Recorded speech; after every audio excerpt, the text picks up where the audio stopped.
జగన్మోహన్ రెడ్డి మిర్చి రైతుల పరామర్శకు వెళ్లాడా లేక మిరపకాయల దొంగతనానికి వెళ్లాడా అని తెలుగుదేశం పాలిట్ బ్యూరో సభ్యులు సోమిరెడ్డి చంద్రమోహన్ రెడ్డి ధ్వజమెత్తారు. జగన్ వెంట వెళ్లిన లేళ్ల అప్పిరెడ్డి 14 టిక్కీల మిర్చి బస్తాలు ఎత్తుకుపోయారని ఆరోపించారు.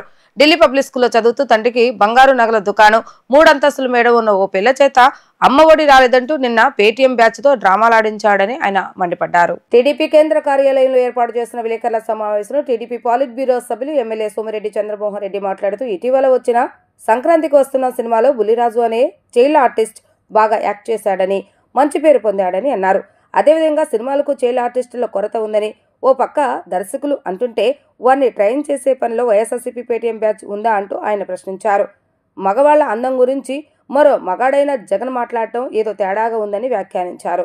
వంశీ, కొడాలి నాని, దేవినేని అవినాష్ల అందాలు జగన్ ఎప్పుడు చూశాడని ప్రశ్నించారు.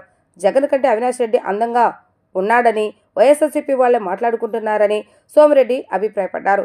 తన హయాంలో వ్యవసాయ శాఖను మూసేసిన ఎన్నో దారుణాలకు జగన్ కారణమని ఆయన విమర్శించారు.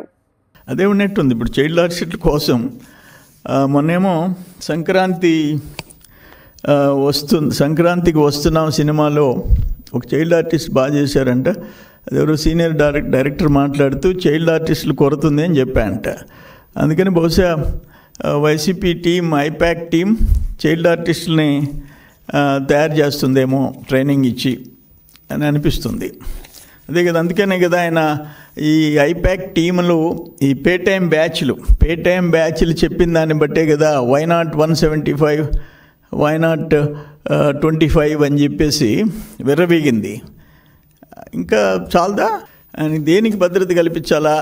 ఆ మిరపకాయల బస్తాలు మీరు అడిగారు భద్రత అని, ఆ మిరపకాయల దొంగల్ని దూరంగా పెట్టేదానికే, లేకపోతే రౌడీలు అక్కడికి వచ్చి ఈరోజు రైతులు చూడడానికి పోయినావు, లేకపోతే వల్లభనేని వంశీ కష్టాల్లో ఉండడని. ఇంకొక మాట అడుగుతున్నాను, నాకు అర్థం కాల, ఏమైంది జగన్కి? ఏంది మగోళ్ళ అందం గురించి మగోళ్ళు చెప్పేది ఏంది? ఇక్కడెక్కడో తేడా కనిపిస్తుంది.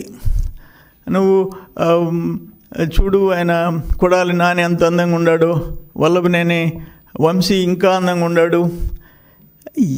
వాళ్ళ అందాలు ఎప్పుడు చూస్తున్నావని నువ్వు.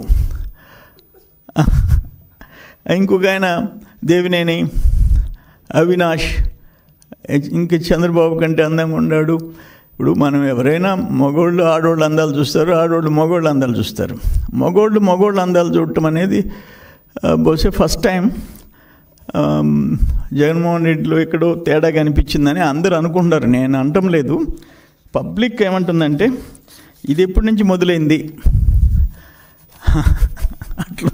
అట్లుంది పరిస్థితి.